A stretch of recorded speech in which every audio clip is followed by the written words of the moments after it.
Halo, selamat datang kembali di channel saya. Masih di tutorial cara membuat aplikasi toko online. Di video sebelumnya kita sudah berhasil membuat form untuk menambahkan suatu produk, dan di video kali ini kita akan belajar bagaimana caranya menyimpan data yang kita kirim tadi ke dalam database kayak gitu. Oke, langsung saja. Pertama-tama teman-teman buka dulu Visual Studio Code-nya, kita buka project kita. Terus langkah pertama, kita akan modifikasi pada bagian HTTP controller, terus controller product. Kita akan modifikasi di sini. Sebenarnya basicnya sama seperti register. Kan kemarin kita sudah berhasil, misal di sini coba kita coba sekali lagi kita add. Di sini namanya misal laptop top HP core Core i7. Ini harganya kita coba buat 10 juta gitu. 10 juta, terus optionnya ini biarin aja deskripsi. Apa kayak gitu. Apa. Terus kita pilih gambarnya apa ya? Gambarnya misal di sini saya ada gambar-gambar ya. Contoh aja, sekedar contoh. Kita coba tambahkan save.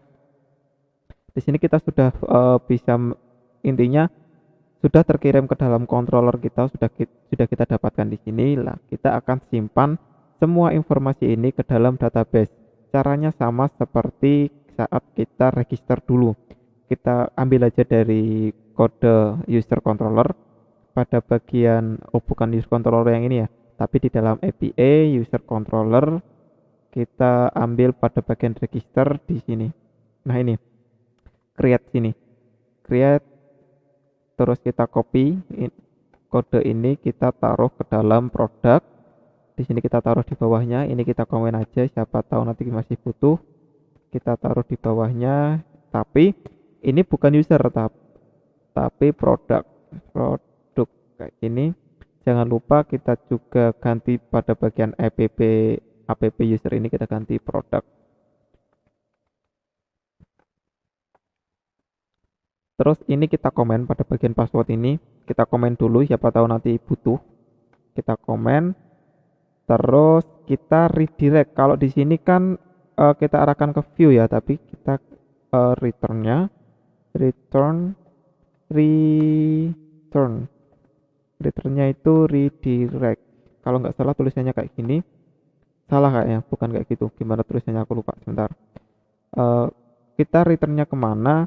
Kita returnnya ke root product. Produk sama seperti view, di sini hanya kita tuliskan aja produk, bahwa kita akan mengarah ke produk gitu aja. Untuk tulisannya ini sebentar, saya contek dulu, saya lupa soalnya. Tulisannya itu redirect kayak gini tulisannya. Oke, kita simpan. Terus kita coba sekali lagi pada bagian sini. Get all. Ini ada error. Kenapa? Karena usernya tadi kita ganti aja produk. Ini salah lagi, produk. Ini kita ganti juga produk kayak gini. Terus kita refresh. Oke, kosong. Di sini kenapa kosong? Karena kan emang pada bagian produk sini nggak ada isinya, belum ada isinya, bukan nggak ada isinya. Karena belum kita tambahkan, makanya di sini kosong, nggak ada isinya apa-apa. Coba kita tambahkan add item, namanya ini harganya 10 juta, deskripsi si kayak Iron Man. Choose filenya bebas saja, yang penting gambar. Nggak harus gambar sih, misal apa kayak apa aja bisa di sini, karena kita pilihnya itu semua file kita tambahkan. Dan error, kenapa kok error? Kita coba lihat errornya apa. Undefined variable request. Nah, ada yang salah, bukan request tapi request. Di sini mana tadi? Ini request, di sini kita tulisnya request. Save, kita refresh, kita continue aja.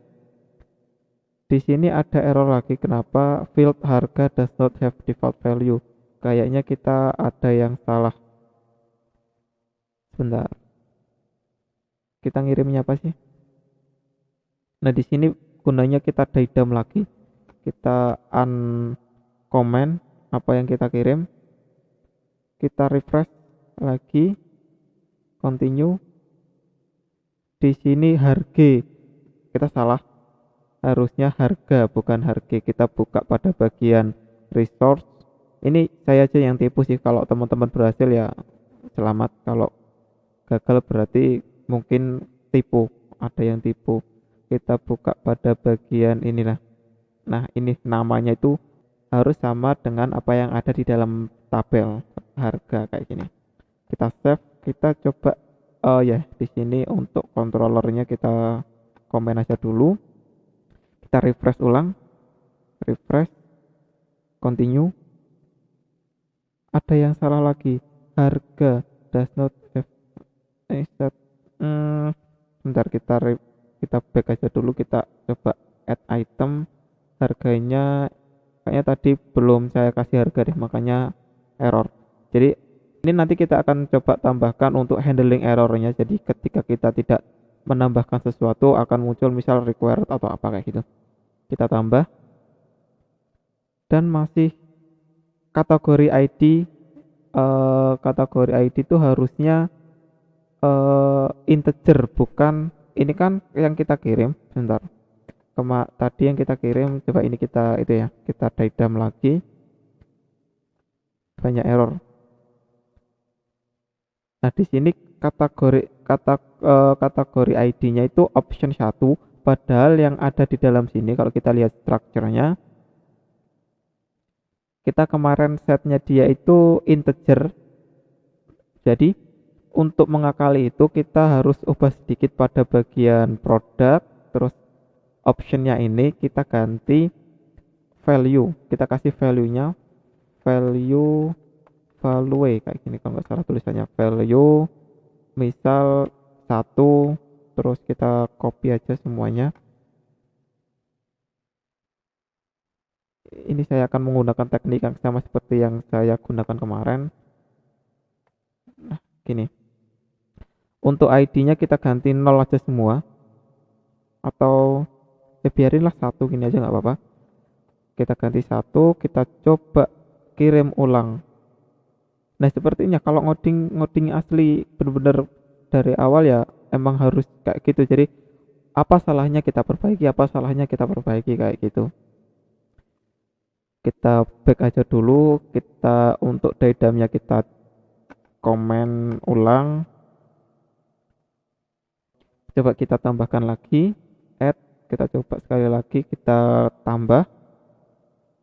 Masih ada yang salah. Kategori does not have oke, sebentar.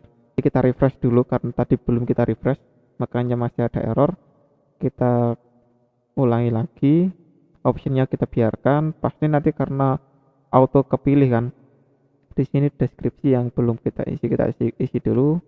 Apalah, bebas ngawur. Terus untuk filenya open, tambah. Nah, di sini langsung muncul ada laptop. Kita coba tambah satu lagi. Misal apa ya? Odading. Mana tadi? Odading harganya 10.000. Berapa sih Odading itu harganya? Deskripsi. Opsi filenya kita coba tambahkan, misal di sini saya punya grup 1553 open, tambah. Nah, di sini ada muncul Odading. Terus informasi-informasi yang lain apa? Di sini kan yang akan masih kode yang lama ya, kode user. Jadi di sini tuh email terus ada apa gitu kan. Tapi di sini untuk nama kemarin kan sama aja. Nama, jadi di sini kita modifikasi dulu. Ini sekedar info bahwa kita sudah berhasil dengan kode ini, kode source ini, kita sudah berhasil menambahkan produk yang kita kirim ke dalam database. Coba kita lihat databasenya. Pada bagian produk kita browse. Nah, di sini muncul informasi yang kita kirim tadi. Untuk kategorinya buat satu semua masian. deskripsi, ya informasinya sama lah kayak gitu. Intinya kita sudah berhasil menambahkan produk dari eh, form kita ini. Dan setelah kita tambahkan langsung muncul di sini karena kita langsung redirect produknya, kita redirect, kita open ulang datanya, makanya di sini langsung muncul. Kalau kita coba sekali lagi, coba gimana? Acer Core i7, bismillah, siapa tahu nanti keturutan punya laptop Core i7. Deskripsi ngawur aja. Untuk gambarnya kita coba, aku punya WhatsApp ini, kita kirim tambah.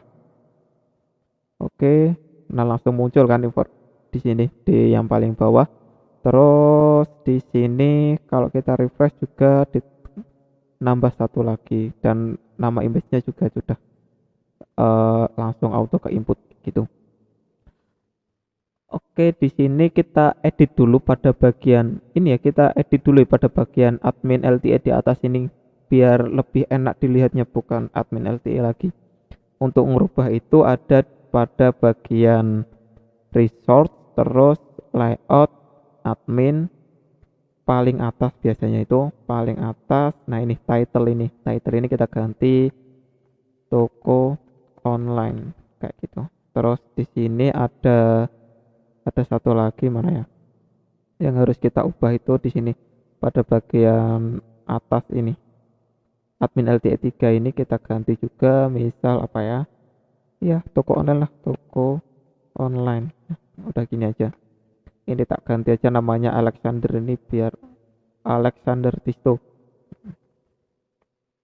keren kan namaku, Alexander Tisto. Oke, kita coba refresh, toko online Alexander Tisto. Oke, kenalkan, nama saya Alexander Tisto.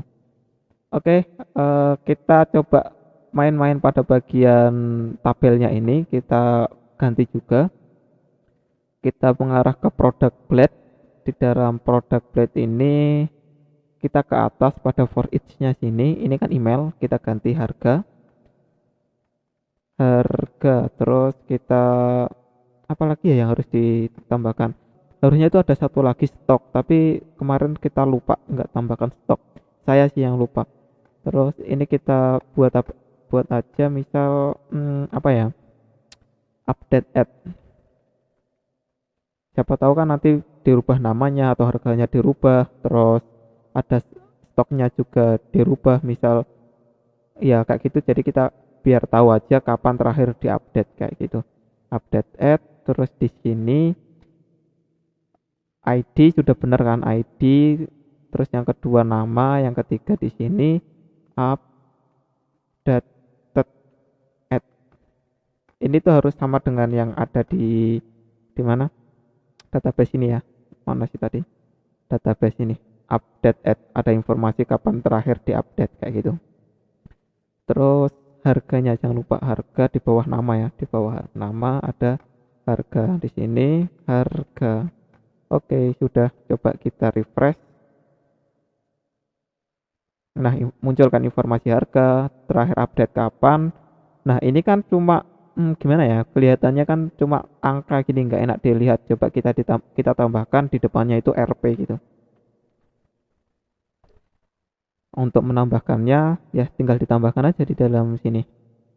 Di depan harga harus berupa string ya. RP titik. Nah, terus kalau di Java atau Kotlin kan untuk tambah, kalau kita nggak bisa kayak gini, kalau kita save kayak gini terus kita reload pasti akan error, akan error. Jadi kita harus kayak gimana ya, bahwa string ini terus ditambah string lainnya. Kalau di Java itu kita plus ini, tapi kalau di PHP kita tuh cukup tambahkan titik. Titik ini sama dengan plus, plus untuk menambahkan string lain kayak gitu. Coba kita refresh. Nah, di sini ada RP titik. Harusnya kalau untuk format nomor biasanya kan setiap 3 digit ada koma atau apa gitu kan. Ini kita juga tambahkan, caranya mudah. Di sini kita akan coba rubah formatnya menjadi number format. Caranya kita tinggal tambahkan aja di depannya number format underscore format. Ini tuh apa namanya, sintaks dari PHP. Jadi jangan lupa buka kurung tutup kurung, terus data harga ini kita masukkan ke dalam kurungannya kayak gini. Udah kita save, coba kita refresh, maka dia akan berubah menjadi number format kayak gini. Jadi lebih kelihatan kalau ini tuh ya bau-bau uang gitulah. Oke, ternyata cuma 12.000 ya, 12 juta, 1.200.000. Siapa yang mau beli laptop Core HP Core i7 1.200.000? Aku juga mau kalau ada. Oke, ini sudah bisa. Tapi di sini ada satu masalah lagi. Kita tadi kan mengirim gambar kan, kita ngirim gambar. Di sini juga sudah ada informasi gambar apa yang kita kirim tadi. Tapi yang menjadi pertanyaan adalah gambarnya kemana? Ini gambarnya enggak kita simpan kemana-mana. Belum kita simpan kemana-mana. Ini hanya kita simpan informasinya, tapi gambarnya itu kita simpan di mana? Itu sebenarnya harus kita simpan juga. Untuk itu caranya pertama kita harus mendapatkan informasi dari gambar tersebut. Jadi di sini kalau kita buka pada bagian product blade, di sini sebenarnya pada bagian form ini harus kita tambahkan satu atribut lagi. Atributnya adalah ini. Teman-teman ketik aja encrypt type multiple part garis miring form data. Ini artinya bahwa kita akan mengirim suatu informasi. Kalau kita lihat yang ini, kalau kita kita hapus dulu, terus kita daidam. Ini biar teman-teman tahu aja sih. Kalau kita daidam yang kita kirim di sini, kalau kita tambahkan filenya, misal filenya tadi ini kita isi, kita tambah. Di sini kan image-nya dia berupa string. Sebenarnya kita nggak boleh ngirim string, tapi yang kita kirim di sini berupa string. Jadi harusnya itu file tadi yang kita kirim. Nah, untuk itu kita tambahkan tadi kode and type ini multiple part, bahwa kita akan ngirim file tadi berupa file, bukan berupa string. Oke, kita coba lihat, kita reload, kita coba ulang, kita tambahkan lagi, kita upload ulang. Ini kita asal aja dulu, tambah, boom. Nah, di sini informasinya akan berubah. Informasinya kita ngirim suatu file. File tadi informasinya apa? Dia ada di folder bla bla bla, ini ada informasinya semua lah intinya. File tadi apa, size-nya berapa, tipe filenya itu apa, namanya apa, kayak gitu, ada semua informasinya di sini. Nah, dari sini kita akan tangkap atau kita akan olah di dalam product controller sini. Ini daidamnya kita komen dulu. Terus kita coba if jika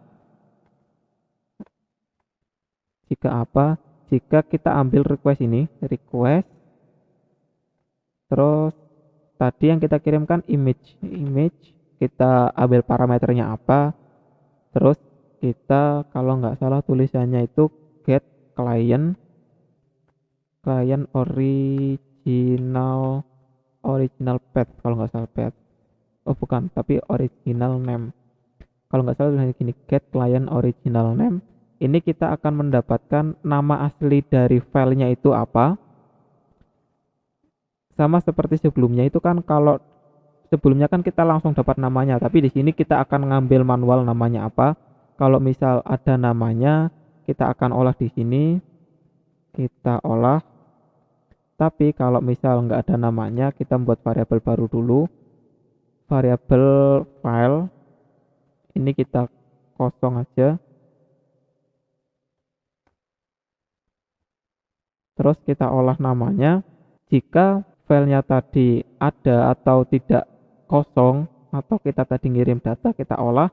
Kalau gagal berarti nanti filenya itu namanya adalah ya kosong, kayak gitu aja. Kita olah. Pertama kita buat variabel baru. Misal di sini apa ya? Filenya apa?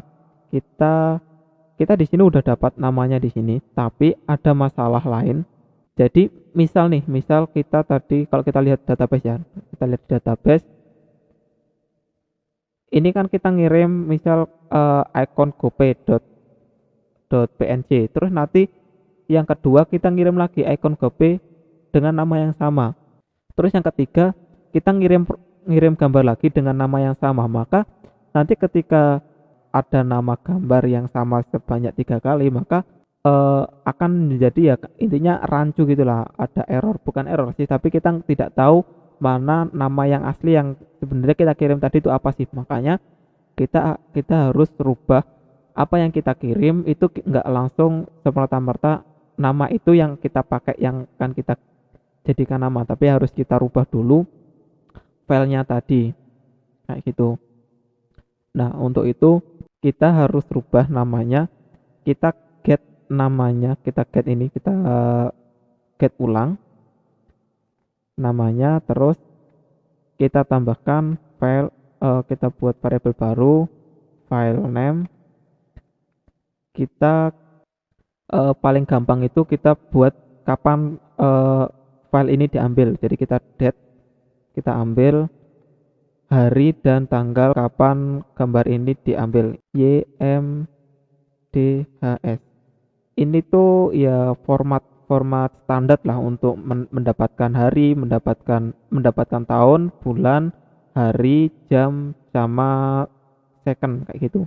Terus kita buat satu lagi random, kita buat random number. Jadi siapa tahu dalam satu hari itu kita upload 2 gambar, terus tiba-tiba di jam yang sama, di hari yang sama kayak gitu. Jadi kita buat untuk jaga-jaga aja, kita tambahkan random number kayak gitu. Terus ditambahkan, kita pisahkan dengan underscore gitu aja ya. Kita tambah file name ini tadi kayak gini. Kok ada error, kenapa? Oh ya, error, kita belum tambahkan titik koma di sini. Setelah ini, tapi di sini masih ada satu masalah lagi. Kalau kita lihat di database lagi, di sini itu ada file yang kita upload, kan kita nggak tahu ya bahwa file itu tadi semuanya penulisannya benar apa salah. Dan di sini tuh ada yang salah. Salahnya di mana? Bahwa file di dalam suatu URL tidak boleh ada yang namanya underscore gini tuh nggak boleh, nggak diperboleh, bukan underscore tapi spasi itu tidak diperbolehkan. Jadi kita nggak pernah akan menjumpai bahwa kita ngetik www Google terus spasi apa kayak gitu, kan nggak ada. Semua itu based on ya, semua itu harus dalam satu rangkaian kata. Itu emang sudah peraturan umum sih, untuk dalam penamaan itu nggak boleh ada spasi kayak gitu. Di dalam coding juga nggak boleh ada spasi, semuanya itu ya kayak terhubung gitu. Jadi kita akan coba ngerubah di sini. Kita akan panggil str replace kalau nggak salah kayak gini, replace ini, buka kurung tutup kurung. Kita akan replace, ini tuh kode sintak dari PHP bahwa kita akan mereplace, mengganti ya, kayak di Word gitu kan ada mengganti, katakan mengganti spasi menjadi nggak ada, maksudnya ya spasi kita ganti spasinya itu menjadi kayak kosong gitu aja. Terus apa yang kita ganti, kita masukkan ini request ini di dalam kode terakhir kayak gini. Nah, di sini nama yang kita dapatkan kita rubah semuanya. Jika ada spasi kita ganti menjadi nggak ada. Terus setelah itu kita tambahkan file name-nya itu menjadi ya, kita tambahkan jadi kayak gini lah, kayak gitu. Satu lagi, kita rubah pada bagian add request image ini, kita rubah informasinya menjadi store as file. Ini kita ganti file name ini.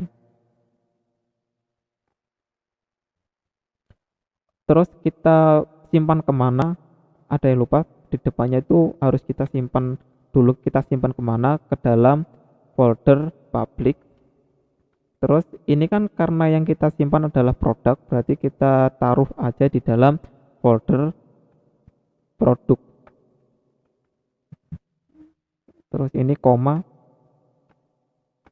kayak gini. Saya jelaskan ulang. Di sini kan kita dapatkan file name-nya, kita hapus semua spasi yang ada. Setelah itu kita tambahkan di depannya itu biar filenya itu nggak sama. Jadi ketika ada dua file yang diupload dengan nama yang sama, namanya tadi biar nggak sama itu kita tambahkan di depannya itu. Misal kapan kita upload gambar tadi, terus kita tambahkan random number gitu, terus baru file name-nya. Jadi nanti pasti ketika kita menambahkan file baru meskipun namanya 10 kali sama itu ya outputnya itu nggak sama kayak gitu. Terus kita simpan ke dalam, untuk baris kode ini kita akan nyimpan file tadi ke dalam folder public produk. Kenapa public? Seperti yang saya jelaskan sebelumnya, kalau kita lihat di admin blade ya, di dalam admin blade di bawah sini, di paling bawah, semua file itu yang bisa kita akses itu di dalam folder public. Mana tadi? Di dalam folder public ini. Nah, di dalam folder public ini adalah semua file yang bisa kita akses. Kalau nggak di dalam sini nggak bisa kita akses. Yang ya intinya dari Laravel itu hanya memperbolehkan yang bisa diakses secara publik, yang orang bisa mengakses itu ya hanya file-file di dalam sini, selain itu nggak bisa kayak gitu. Nah makanya kita tadi untuk gambarnya tadi kita simpan di dalam folder publik, terus kita buatkan folder lagi, satu lagi produk. Nanti misal kita kayak nyimpan informasi user atau gambar user profile gitu, jadi ya di belakangnya kita kelompokkan kita kelompokkan di dalam folder user biar nggak rancu aja sih. Ya nggak apa-apa sih misal mau di dalam satu file gitu, di dalam satu folder nggak masalah, tapi ya biar terstruktur gitu aja sih folder kita. Oke, setelah itu sama seperti saat kita create produk kemarin kan ada kita rubah di sini kan, kita rubah informasi untuk passwordnya. Di sini juga sama. Untuk informasi image-nya itu kita ganti menjadi file name bukan, tapi di sini. Nah kayak gini file name. Jadi request atau variabel data berupa image akan kita ganti value-nya menjadi file name ini. Oh ya di sini salah, harusnya file di sini tuh file name bukan file aja. Kayak gini. Udah seperti ini. Coba kita coba ulang, kita refresh di sini. Kita refresh. Kita coba tambahkan odading, harganya 10, option di sini odading enak. Gambarnya kita ambil misal yang tadi ada spasi ya, yang ada spasi itu tadi misal image WhatsApp ini kita open, kita tambahkan. Ada yang error, kenapa ini? Run unexpected parameter. Oh, ada yang salah. Harusnya di sini kita tambahkan 1 sampai 9. Jadi randomnya itu dari angka 1 sampai angka 999 kayak gini. Oke, kita coba refresh. Kita kirim ulang, pasti nanti tidak ada error. Nah, udah terkirim kan? Coba kita lihat pada bagian database.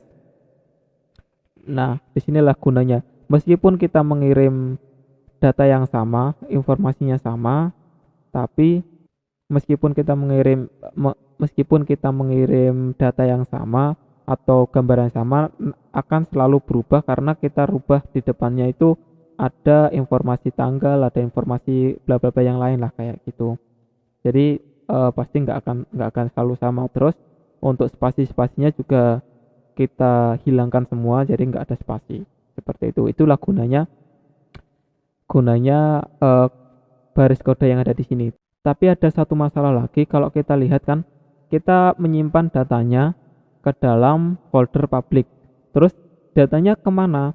Kalau kita lihat di sini di dalam folder public nggak ada tuh file folder baru produk.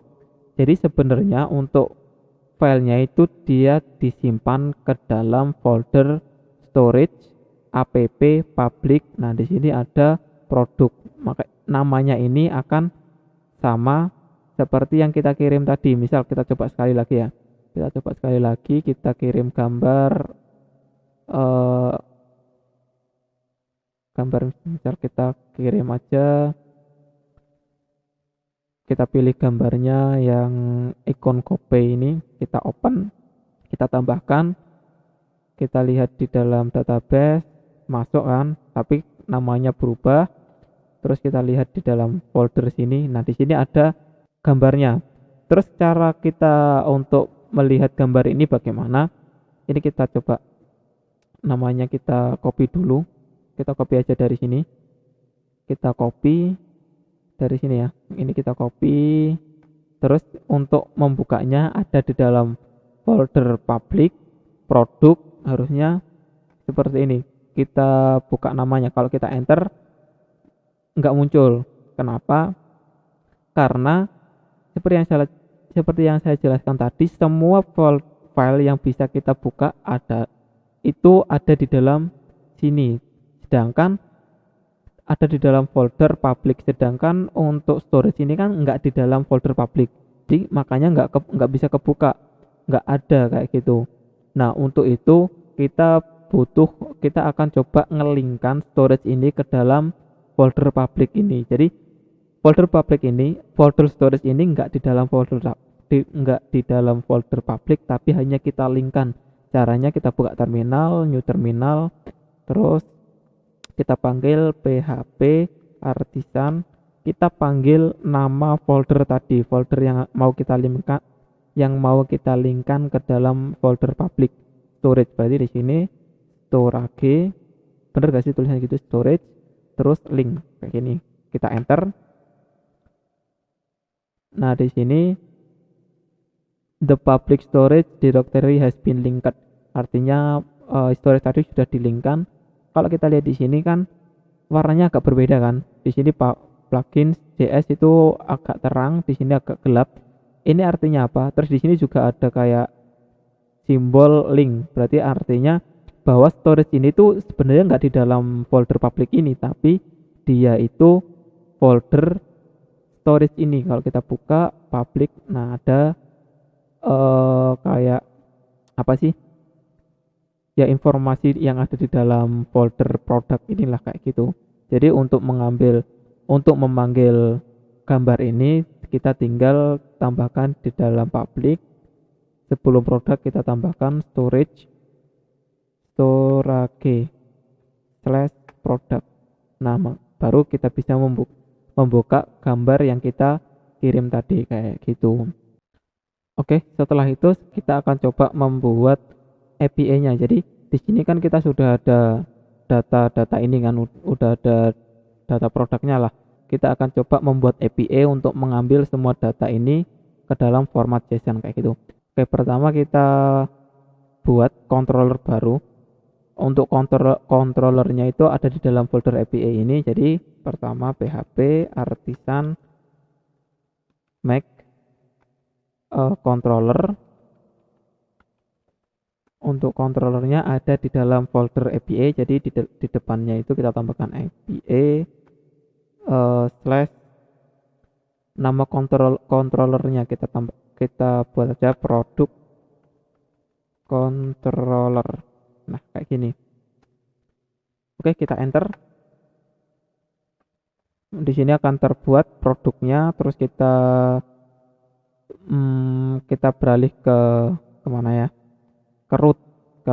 Terus API. Di sini kita tambahkan satu root lagi karena kita hanya akan get aja. Kita metodenya itu cuma ngambil. Jadi kita get, terus produk, nama rootnya produk. Terus untuk controllernya kita rubah, jangan lupa produk juga, produk. Terus di sini kita buat index. Nah, kayak gini aja. Terus kita coba buka pada bagian produk controller, kita tutup aja semua dulu biar nggak bingung. Di sini kita coba buka pada bagian user controller, kita ambil aja contohnya dari sini. Misal di sini kita copy aja yang pada bagian login, kita paste di sini. Untuk functionnya kita ganti index, karena tadi kan kita index kan, kita untuk di rootnya tadi. Terus ini untuk returnnya kita ambil returnnya ini aja, selebihnya kita hapus. Terus di sini yang akan kita gunakan ini kita hapus semuanya. Terus all, nah kayak gini kita ganti, tapi bukan user, produk. Terus jangan lupa kita use juga, use app produk. Nah seperti ini. Saya jelaskan sedikit sintak ini bukan user biar enak lihatnya. Kita ganti produk.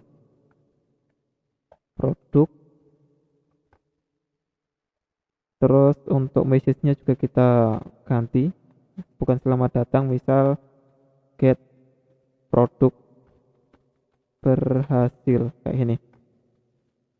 Ini saya jelaskan sedikit. Kode ini artinya kita akan mengambil semua data produk yang ada di dalam database, terus kita tampilkan aja di dalam sini. Ini kita ganti juga produk. Ini kenapa saya tambahkan S di belakang ini, biasanya itu emang kayak gitu sih style saya. Jadi untuk kayak suatu list gitu, jadi di sini nanti itu datanya itu berupa array, berupa list, jadinya saya tambahi S untuk menandakan bahwa dia itu array gitu. Ya bebas saja sih mau dikasih apa, tapi emang biasanya saya tambahkan S di belakang kayak gitu. Kita save, coba kita panggil API-nya di sini public seperti API pada umum pada sebelumnya. Kita tambahkan API terus produk kayak gini. Not found, kenapa ya kurang R, produk. Nah di sini kita sudah muncul. Ini kalau teman-teman baca kayak gini tuh kayak string biasa.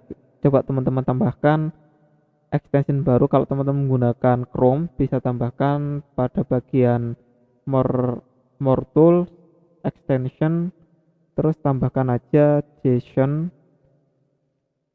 viewer kayak gini. Oh enggak muncul, berarti nyarinya ada di Google. Tambahkan aja JSON viewer Chrome extension. Kita ambil yang JSON viewer Chrome di sini. Nah ini kita tinggal ditambahkan aja add to Chrome, add extension. Harusnya udah sih. Nah kalau udah ketambah kayak gini, coba teman-teman refresh ini, maka tampilannya akan ya kayak ya lebih manusiawi lah, bisa dilihat, bisa dibaca lebih enak bacanya. Jadi dengan kode ini kita sudah bisa membuat API sederhana, mengambil semua data produk. Di sini ada laptop Core i7, ada Odading, ada Acer, ya seperti halnya yang ada di dalam sini semuanya. Kayak gitu. Ini dengan kode tadi seperti itu. Oke. Kita sudah bisa menambahkan produk, kita juga sudah bisa menampilkan produk di dalam tabel, terus kita juga sudah bisa membuat API untuk produknya sendiri. Jadi ini adalah basic dari semua yang akan ada setelahnya. Jadi nanti ketika kita mau menambahkan apa ya, langkahnya itu kurang lebih sama lah kayak gitu. Jadi semoga bisa dipahami apa yang saya jelaskan tadi. Misal ada pertanyaan atau yang kurang paham, bisa tinggalkan aja di kolom komentar atau bisa DM saja di IG, sudah saya cantumkan di kolom deskripsi. Oke, terima kasih. Untuk teman-teman yang belum subscribe, silahkan di subscribe dulu supaya tidak ketinggalan video-video selanjutnya. Thank you, see you in the next video. Bye bye.